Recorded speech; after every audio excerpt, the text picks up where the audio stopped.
we're just going to hang out a little bit wide. Going to look for our turning point. Going to clip that. Stay on the right side of the road. Coming through here. Coming up to a tight left now. Again, we just want to dip the wheel out so we can see. Around the corner. Oh, a little bit of push, but not much. We're coming out of there. Well, 55 mile an hour as we exit the corner. So, no point flooring it because, you know, 60 is the limit.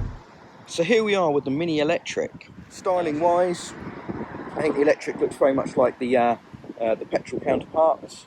I don't mind how they look. Not as pretty as the first generation BMW Mini. I think each one's sort of got a little bit uglier. But it still looks pretty good, to be honest. Boring colours. I know it's got nice coloured door mirrors, but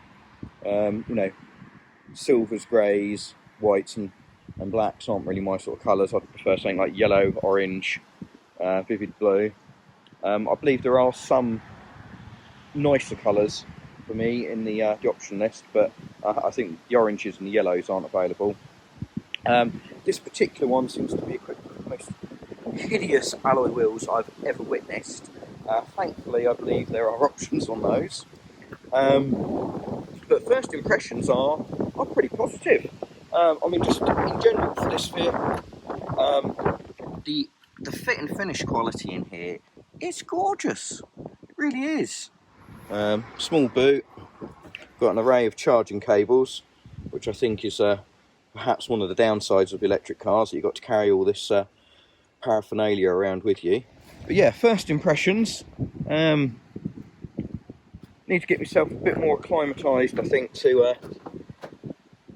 the driving position. Get myself just comfy in the car. I find the gap between the wheel and the seats perhaps a bit small where I have it, but I'm not very tall. We've got a conventional sort of automatic shifter, which, I don't know, I think it must be built for left-hand drive, because it's got like a button on that side there, which just feels a bit uncomfortable. It probably wants, I don't know, you don't have to interface with it very much, which is good, but it's not the most comfortable gear selector I've come across. But literally, you just push the side button in, and you've got drive, or you've got neutral, or you've got reverse, sorry, and then you've got neutral. And then we've got a manually operated electric handbrake, which I kind of thought would all be automatic with the gear selector, actually, but maybe not. And a park mode as well, which again doesn't automatically apply the handbrake, or at least it doesn't seem to. I could quite like electric cars, I think.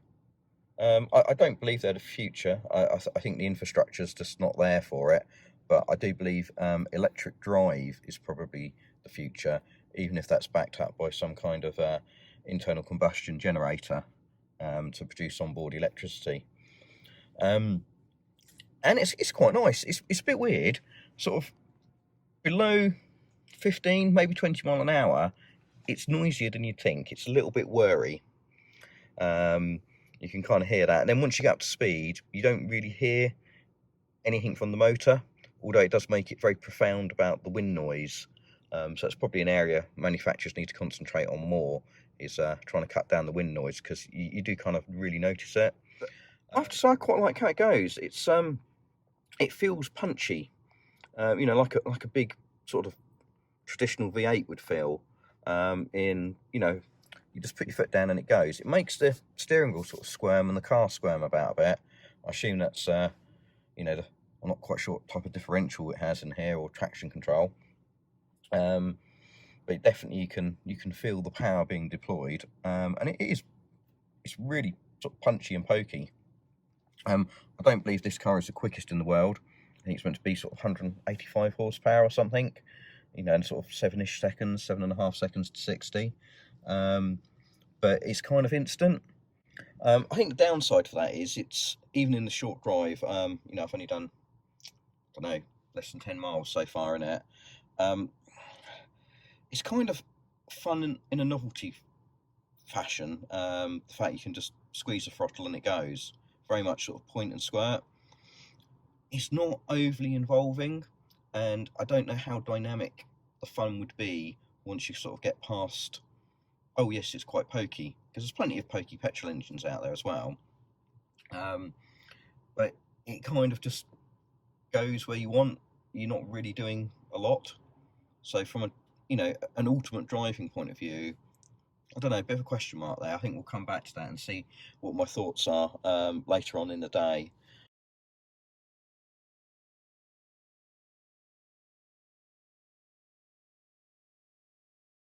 I'm quite impressed. It's a lot smoother than I thought. General driving is silky smooth. It really is. And the really nice thing is it sits at speed really well. So I'm sort of doing 30ish mile an hour. We're in a 40 limit, but it will sit there quite happily. I think my only reservation so far is I haven't even got home from the dealership yet. It says we're down to 88% battery from 100% full. And I haven't driven it really hard. You know, I think maybe this is still the undoing of electric cars for the masses. Again, full regen braking, no use of the brake pedal there.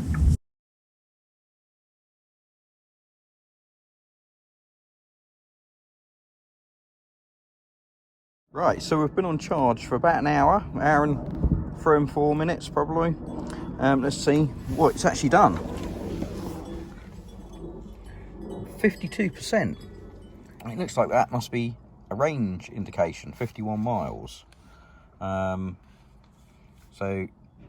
I assume it can tell you that while you're driving, but I'm yet to find that option. But that's quite interesting information. So, you know, at 46%, it was definitely less than 50 miles. So, you know, finger in the air calculations certainly weren't right there. And it's sort of suggesting only 101 mile total range. Yeah, I think this is going to be a problem. So it's the end of the day. Some final thoughts with the Mini Electric. We've managed to get about 4 hours worth of charging time in, all through a 13 amp plug. But we are, sadly to say, down to 30% battery and an indicated 30 mile range. I have to say, it has surpassed expectations. I've really liked driving it. You know, no car's ever going to be perfect, but I really don't have any complaints with this, apart from the fact that the range is absolutely rubbish.